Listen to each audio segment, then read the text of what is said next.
Welcome back, everyone, as we continue with the MSG 150 at Home presented by Chase.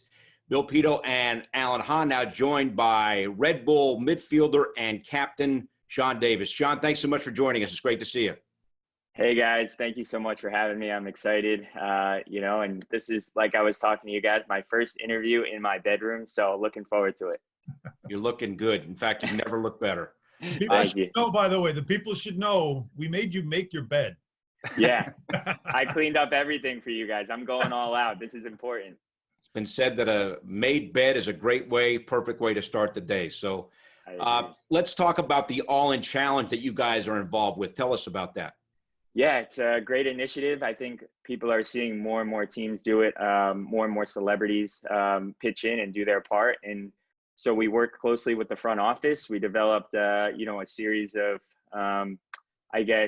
perks that, someone could win. And I think that the club did a great job of designing a package that's really exciting for not only Red Bull fans, but soccer fans. And, funny enough, we nominated Thierry Henry, who is a legend in the soccer world and a legend for our club, at Red Bull. And, we also nominated his team that he coaches now, the Montreal Impact. So we're all excited to, be all in, to be part of that challenge. And, we're excited to see how this challenge continues to grow over time. And this challenge is obviously something that for everyone, it would reflect on those that are right now on the front lines, trying to get us through this time period with COVID-19 and everything. But for you, it also probably hits a little more closer to home as well, right? Yeah, without a doubt. And I think, thinking about this time period right now, it gives us a new appreciation for healthcare workers. And, they're the heroes without a doubt. And I think that, if there was a silver lining for all this, it's that the appreciation for healthcare workers, is certainly in the spotlight. And, that's really important for me because my mom actually was a volunteer EMT for many, many years. She's still involved, at a lower level, I would say now. But I just remember growing up, I would get ready for school and my mom would be so tired because she had answered calls at, 4 or 5 a.m. And so, I do have a deep appreciation for all the healthcare workers, all the essential workers right now, and, how they're helping the community, how they're helping our country, and, how they're helping the community around the world. And so, if there is a silver lining, it's all of us coming together to show appreciation for all the essential workers. Sean, you were named Red Bull captain during the offseason. You guys got in 2 games, a win and a tie before the season was suspended. What's this period of time been like for you and your teammates? Yeah, first off, I'd like to touch on that, a win and a tie. So we're undefeated so far as I'm captain, and so I think that might be history. The longest streak of undefeated play. So people need to note that. I think that's going to be trivia for a long time. Well after I'm done playing. But to answer your question, this has been a different transition. Something none of us could have expected. And for me, when I was first named captain, I was proud. I was excited. And, I thought, how can I get the best out of my team? How can I get the best out of each guy so that we can have success on the field and ultimately, win a championship?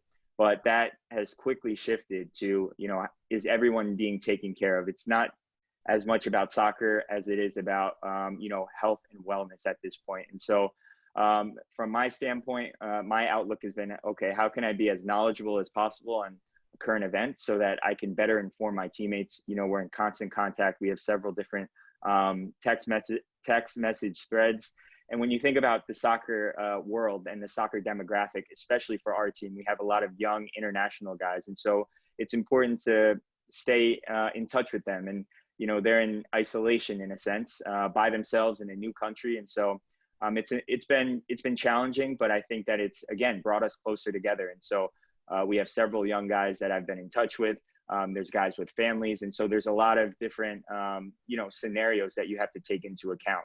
And on top of that, we have to continue to stay sharp, stay fit in the safest way possible. So I think our fitness coach, Tony Zhao, has done a great job of developing individualized plans. And, all the guys have taken them very seriously. So I think we're at a really good point, all things considered. But again, the number one priority is health and wellness and ensuring that guys are mentally okay, ensuring that they're taken care of, that they have everything they possibly need, everything that we can possibly get them. And so like I said, I think that the staff, the front office has done a great job in ensuring player safety, but also ensuring that all the guys have everything they could possibly need. And, as you're talking about, the mental healthness part of this thing, hope is the one thing that'll kind of guide us through this, right? And the hope is you're starting to see some of the sports leagues working their way towards getting back. And in Germany, we're going to see this weekend where professional soccer will start back up again. Is that something that you yourself will watch carefully over there in Germany, and also maybe the MLS too, is perhaps a blueprint of how that your league can get restarted? Without a doubt. And, when you think about sports, again, I think another silver lining coming out of all this is the appreciation for sport and how important it is. Now, there are things that are more of a priority at this point. Again, our community, making sure that this is under control, ensuring that our healthcare workers are safe and have everything they could possibly need. But at the same time, I think we're all eager to have sports back, but we have to do it in the safest way possible. And like you mentioned, the idea that we have Germany and the Bundesliga, one of the biggest leagues in the world, going through this right now. And again, you have to take into account that Germany, went through their cycle a few weeks earlier than us. But in saying that, I think that we're watching closely their protocols, how they're approaching different scenarios. You can see that some players have tested positive.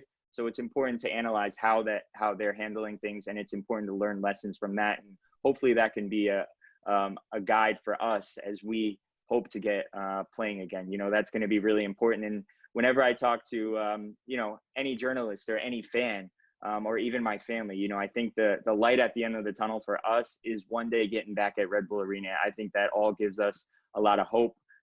It pushes us forward. If you're not feeling great, thinking about being back at Red Bull Arena and having sports back is going to be really exciting. But again, we have to take the right measures, and we have to do that. We can't rush it, and I think that that's something that our club really understands, especially in this New York metro area. So I think all things considered, again, I think we have a good pulse on this thing, and we're still learning every single day. But as time goes on, as more leagues open up, MLS is going to have a good guide to how we can do this as safely as possible.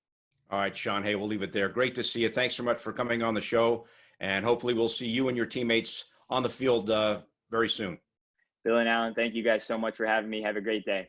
All right, coming up next here on the MSG 150 at Home, presented by Chase, former Giants quarterback Phil Simms on why this is such a critical season for Daniel Jones when we come back after this.